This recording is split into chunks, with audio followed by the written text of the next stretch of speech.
Hello, my dear students. This is Vinod Solanki from SL Education Points. So today we will discuss the chapter of 1.3 exercise first. So dear students, 1.3 exercise start करने से पहले हम सबसे पहले क्या करेंगे, एक बार हम थ्योरम्स को समझ लेते हैं कि जितने भी सारे हमें इरेशनल नंबर प्रूव करने हैं उस इरेशनल नंबर की थ्योरम क्या है, मेन बेसिक क्या है, उसका फार्मूला क्या है, हम उसको कैसे प्रूव करेंगे। तो आपकी स्क्रीन पर एक लिखा हुआ है क्वेश्चन कि P is a prime number then prove that under root P is an irrational number. Question में कई बार आता है under root 2 is an irrational number, under root 3 is an irrational number, under root 7, under root 11। So many question जो prime number होते हैं उनको हमें इरेशनल नंबर अंडर रूट के अंदर प्रूव करना होता है। तो अब हम एक काम करते हैं, इस थ्योरम को हम करते हैं, उस थ्योरम के बेस पर ही हम उस क्वेश्चन को आसानी से सॉल्व कर सकते हैं। तो स्टार्ट करते हैं। सबसे पहले डियर स्टूडेंट, आपको एक बात ध्यान रखनी है कि जो भी आपको इरेशनल नंबर प्रूव करने के लिए बोल रहा है सबसे पहले आप उसको क्या मान लोगे, रेशनल मान लोगे, राइट। तो अब हमारे पास रेशनल होता क्या है, सबसे पहले हम इसकी भी बात सोच लेते हैं। हमें प्रूफ क्या करना है कि अंडर रूट पी क्या हमारे पास एक इरेशनल नंबर है। इसको कैसे करेंगे, तो करते हैं। सबसे पहले let under root P is a rational number. हमने क्या माना, इसको रेशनल नंबर मान लिया। Therefore under root P equal में ए अपॉन बी। अब मैंने इसको रेशनल नंबर माना है तो इसका मतलब ये किसके बराबर होगा, ए बाय बी के बराबर होगा। अब ए और बी का मतलब क्या है, ए एंड बी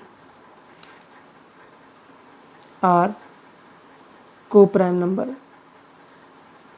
को prime number and their HCF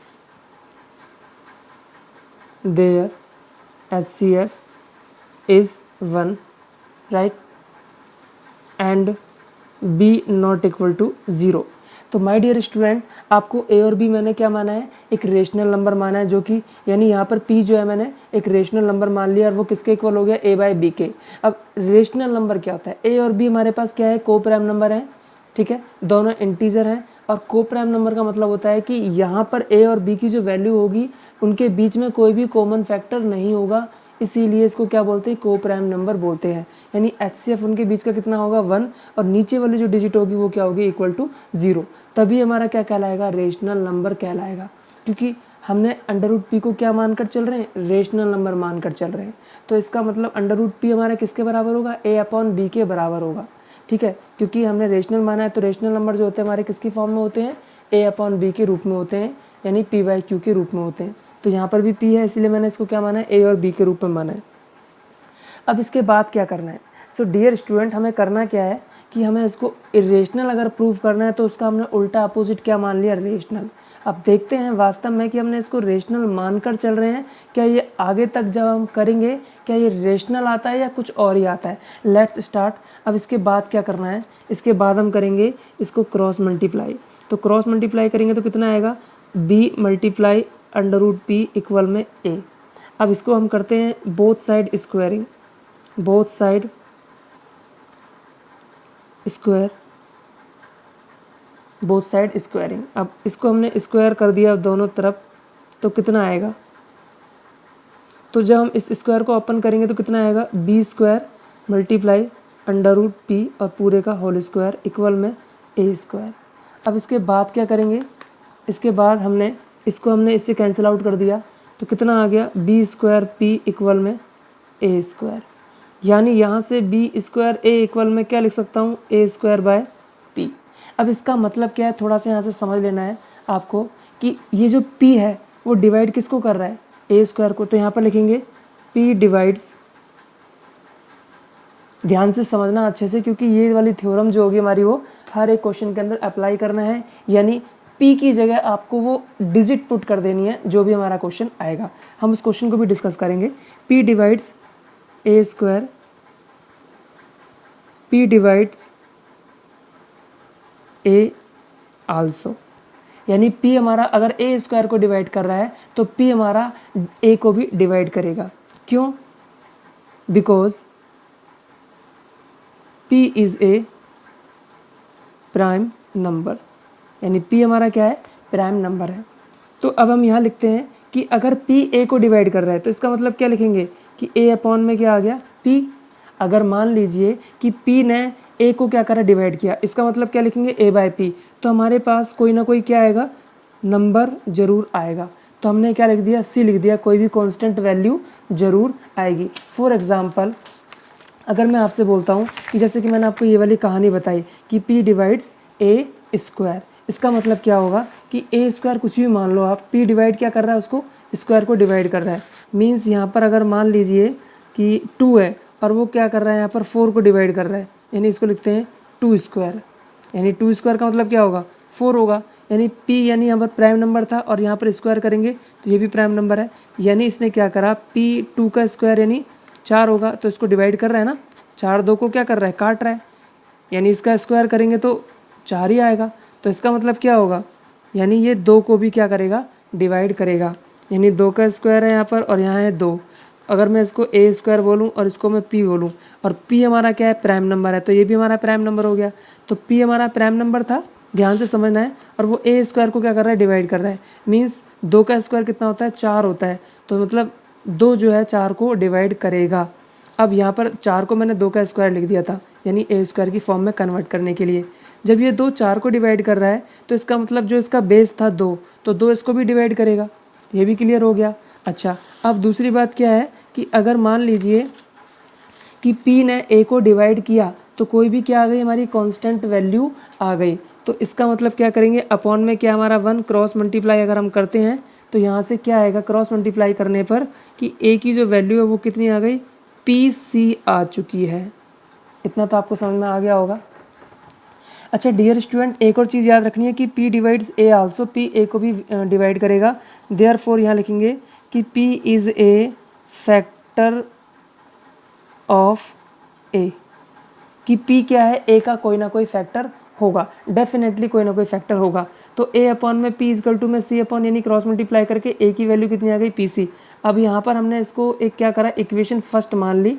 कहाँ पर, हमने यहाँ पर इक्वेशन फर्स्ट मान ली। अब इस इक्वेशन फर्स्ट में क्या करेंगे, a की वैल्यू पुट करते हैं। तो यहाँ लिखेंगे हम putting the value of a, putting the value of a in equation first. अब इक्वेशन फर्स्ट क्या है हमारी, ये देख लेते हैं। इक्वेशन फर्स्ट है हमारी बी स्क्वायर पी इक्वल में ए स्क्वायर, यहाँ लिख लेते हैं बी स्क्वायर पी इक्वल में ए स्क्वायर। ए की वैल्यू कितनी है, ए की वैल्यू है पी सी, और पूरे का क्या कर दिया, whole square. B square P equal में P square C square. So dear student, अब इसमें करना क्या है कि पी स्क्वायर से तो ये कैंसिल आउट हो गया, तो क्या बचा, बी स्क्वायर इक्वल में पी सी स्क्वायर। अब मैं क्या करूँगा कि p को नीचे लेकर आ जाता हूँ, B square by P equal में कितना आ गया, सी स्क्वायर। अब इसका मतलब क्या है, इसका मतलब क्या है, मैं यहाँ साइड में करके दिखा देता हूँ। इसका मतलब है कि p डिवाइड्स किसको, बी स्क्वायर को, p डिवाइड्स बी स्क्वायर। सो p divides b also, p क्या करेगा, b को भी डिवाइड करेगा।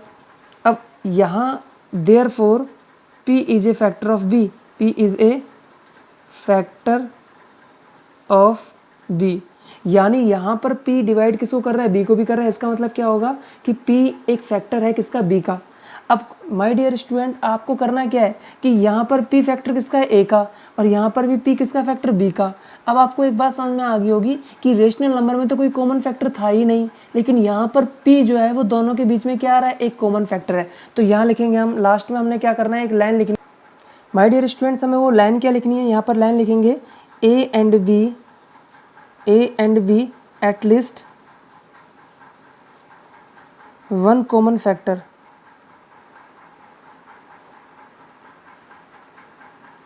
As p। यानी इसका मतलब क्या होगा कि a और b का एक कॉमन फैक्टर आ रहा है, वो क्या है, b है, यानी सॉरी p है। Therefore our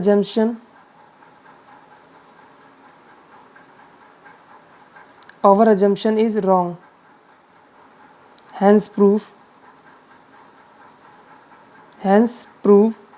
under root p is an irrational number. तो ये हमारा क्या हो गया, प्रूफ हो गया, क्योंकि p हमने मानकर चले थे कि a और b के बीच में कोई भी कॉमन फैक्टर नहीं है, लेकिन लास्ट में हमें कंक्लूजन क्या निकला कि a और b के बीच में एक कॉमन फैक्टर है। तो इसका मतलब ये क्या है कि हमारा रेशनल नंबर नहीं है। तो इसका मतलब क्या होगा, जब रेशनल नहीं है तो इरेशनल हमारा क्या हो गया, प्रूफ हो गया। सो डियर स्टूडेंट, आपको क्या करना है, लैंग्वेज पर भी ध्यान देना है साथ के साथ, बिकॉज सीबीएसई में क्वेश्चन को सॉल्व करने के साथ साथ इन वाले क्वेश्चन में, इस टाइप के क्वेश्चन में आपको क्या है, लैंग्वेज पर भी ध्यान देना पड़ेगा। सो ये था हमारा क्वेश्चन का आंसर। अब हम करेंगे एक्सरसाइज का, हम एक बार क्वेश्चन करते हैं।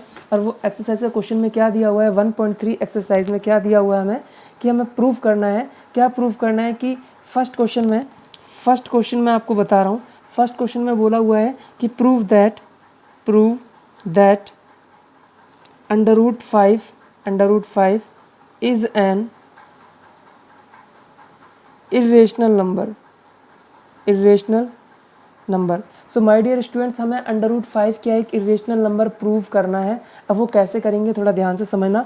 मैंने जहाँ जहाँ p लिखा है वहाँ वहाँ हमें क्या करना है, 5 लगाना है। सेम वही क्वेश्चन है, डिक्टो बिल्कुल। अब हम एक काम करते हैं, अगर हमें इरेशनल नंबर प्रूव करना है तो हम लिख लेते हैं let √5 is a rational number, क्योंकि हमें इरेशनल प्रूव करना है। तो रेशनल नंबर हमने क्या करा, लेट कर लिया। देन अगर रेशनल नंबर लेट कर लिया, देयरफॉर √5 इक्वल में p/q, या इसकी जगह a/b भी लिख सकते हो, कोई दिक्कत नहीं है। p एंड q हमारे पास क्या है, p एंड q आर, क्या मानेंगे इसको हम, को प्राइम नंबर मानेंगे। क्या मानेंगे, को prime number and their HCF is 1 and q not equal to 0। So ये हमारा फाइनली क्या बन गया, रेशनल नंबर बन गया। अब हम क्या करेंगे, इसमें इसको क्रॉस मल्टीप्लाई करते हैं। क्रॉस मल्टीप्लाई करा था हमने, इससे थ्योरम में हमने क्रॉस मल्टीप्लाई ही किया था। अब उसके बाद क्या करना है, इसमें ध्यान से समझना। क्रॉस मल्टीप्लाई करेंगे तो कितना आएगा, √5q इक्वल में p। अब इसके बाद हमें क्या करेंगे, squaring both side, squaring on both side.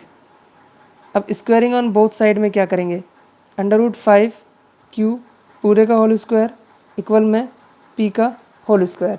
इससे क्या फ़ायदा हुआ, इससे आप थोड़ा सा ध्यान से देखेंगे, जब हमने इसका बोथ साइड स्क्वायरिंग किया तो जब हम स्क्वायर को ओपन करेंगे तो √5 के स्क्वायर भी ऊपर स्क्वायर जाएगा और q के उसके ऊपर भी स्क्वायर, और यहाँ p के ऊपर भी स्क्वायर जाएगा। ये तो इससे कैंसिल आउट हो गया।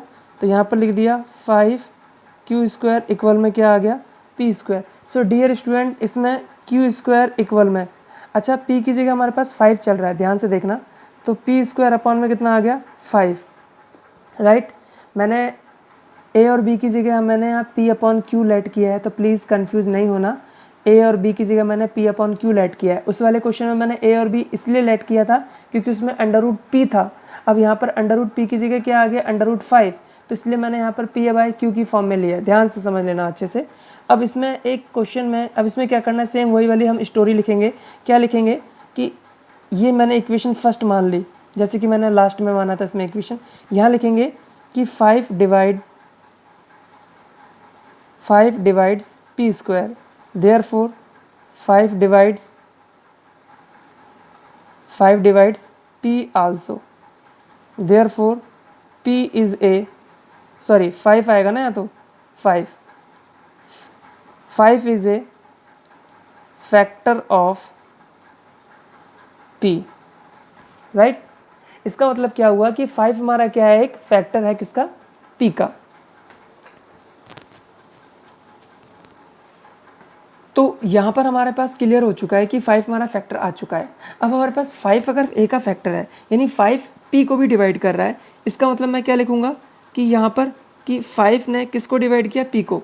5 ने p को डिवाइड किया, तो कोई ना कोई मुझे कांस्टेंट नंबर मिलेगा। अपॉन में 1 क्रॉस मल्टीप्लाई करूँगा। ध्यान से एक एक करके समझते जाना, अच्छे से मेरी वीडियो को पॉज करके भी समझ सकते हो। क्रॉस मल्टीप्लाई करूँगा तो जो p की वैल्यू मुझे आएगी वो क्या आएगी, 5c। तो यहाँ से मेरे पास p की वैल्यू कितनी आ गई डियर स्टूडेंट, 5c। अब इस 5c को मैं क्या करूँगा, इक्वेशन 1 में पुट करूँगा। यहाँ पर लिख देता हूँ, putting the value of p in equation first में वैल्यू पुट करूँगा। अब फर्स्ट में वैल्यू पुट करने के बाद मुझे क्या मिलेगा? सो डियर स्टूडेंट्स, फर्स्ट में वैल्यू पुट करते हैं तो उसमें क्या मिलेगा देखते हैं। स्टार्ट करते हैं कि फर्स्ट हमारे पास जो क्वेश्चन वो उसका आंसर था वो क्या था, फर्स्ट जो वैल्यू थी हमारी वो क्या थी, एक बार हम चेक कर लेते हैं इसमें। सो डियर स्टूडेंट्स, हमारे पास जो फर्स्ट जो हमारे पास इक्वेशन थी वो थी ये वाली। सो माय डियर स्टूडेंट्स, जो हमारे पास फर्स्ट जो वैल्यू थी वो कौन सी थी, 5q² इजिकल टू में p²।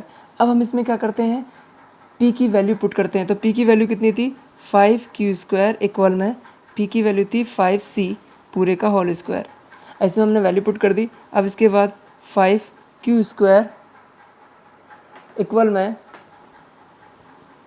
वैल्यू, इसको सॉल्व करेंगे तो कितना आएगा, 25c²। अब ये 5 को मैं इधर बराबर किधर ले जाता हूँ, तो q² इक्वल में 25c² अपॉन में कितना आ गया 5।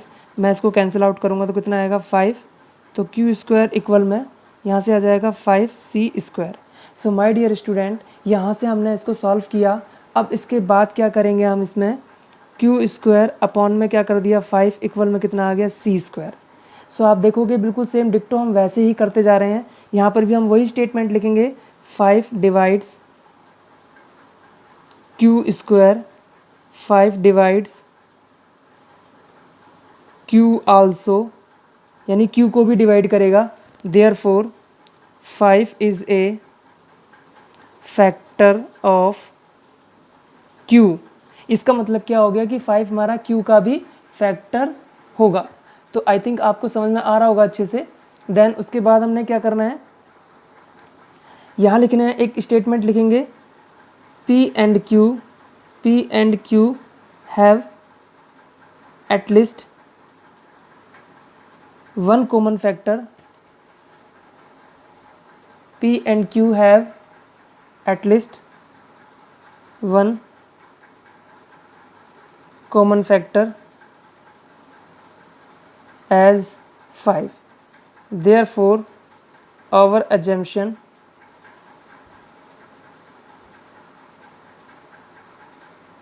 is wrong, hence proof